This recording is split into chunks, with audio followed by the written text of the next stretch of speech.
નમસ્કાર મિત્રો, આજે હું તમને એક પરિવાર અને માતાની કહાની સંભળાવીશ।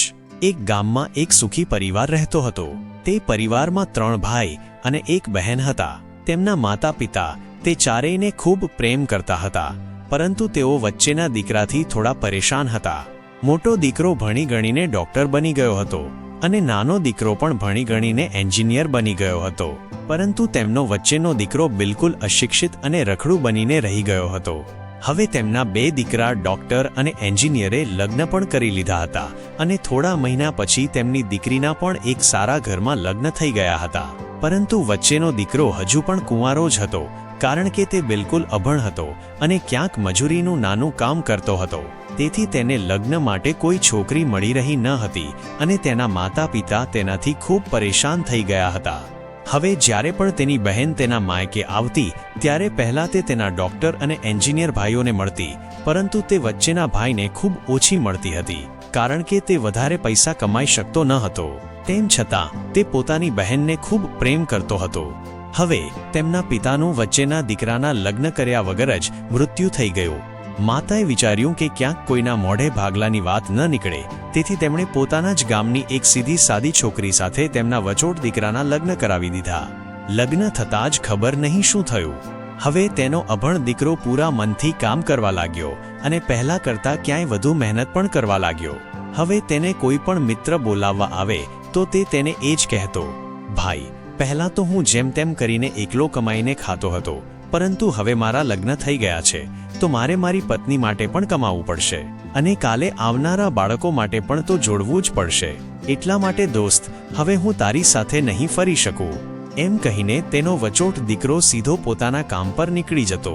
હવે તેના બંને ભાઈ ડોક્ટર અને એન્જિનિયર આપસમાં વાત કરતા, અરે, આપણે તો તે વચોટ કરતાં ક્યાંય વધુ પૈસા કમાઈએ છીએ, તો કેમ ન આપણે ઘર અને જમીનના ભાગલા કરી લઈએ? એ વચોટ ક્યાંક ક્યારેય આપણા બરાબર નહીં કમાઈ શકે, એટલા માટે આપણે તેને અલગ કરી દઈએ।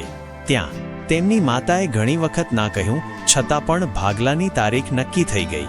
તેમણે પોતાની બહેનને પણ બોલાવી લીધી અને વચોટ ભાઈને પણ કહી દીધું, આજે તું તારા કામ પર ન જતો, કારણ કે આજે આપણે બધા ઘર અને જમીનના ભાગલા કરીશું। તે જ સમયે તેની બહેન પણ આવી જાય છે।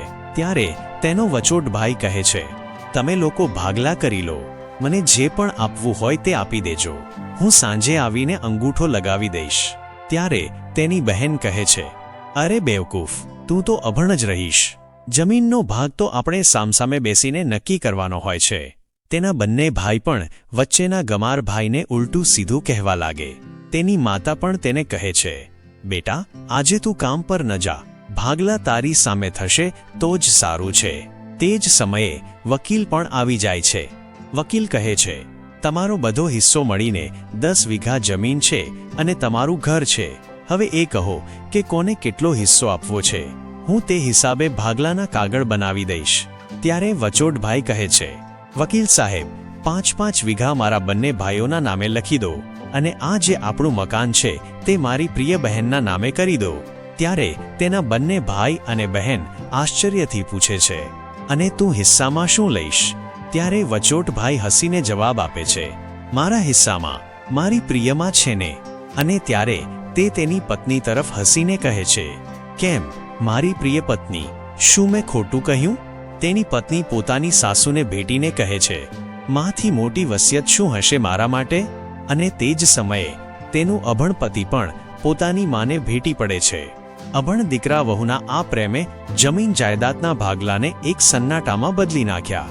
ત્યારે બહેન પોતાના વચોટ ભાઈને ગળે લગાવીને રડતા રડતા કહે છે, માફ કરી દે ભાઈ, હું તને સમજી ન શકી। ત્યારે તેનો ભાઈ કહી ઉઠે છે, મારી પ્રિય બહેન, આ ઘરમાં જેટલો અધિકાર અમારો છે તેટલો જ અધિકાર તારો પણ છે, અને રહી વાત ભાગલાની, તો ભાગલા નહીં કરવાથી આપણા દુશ્મન થોડા રોકાઈ જશે? શું કામ કરીએ છીએ આપણે ભાગલા, કે આપણે એક સાથે મળીને રહી શકતા નથી? જેમ આપણે બાળપણમાં મળીને રહેતા હતા, એક સાથે મળીને રહેવાને જ તો કહેવાય છે એક સારો પરિવાર, અને તે સારા પરિવારને સંભાળે છે એક માં। ત્યારે તેના બંને ભાઈ પણ ખૂબ શરમ અનુભવે છે।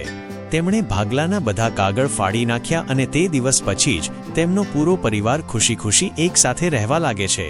તો દોસ્તો, આ હતી એક પરિવાર અને માતાની સાચી કહાની. જો તમને વિડીયો સારી લાગી હોય તો લાઈક અને શેર જરૂર કરો. ધન્યવાદ.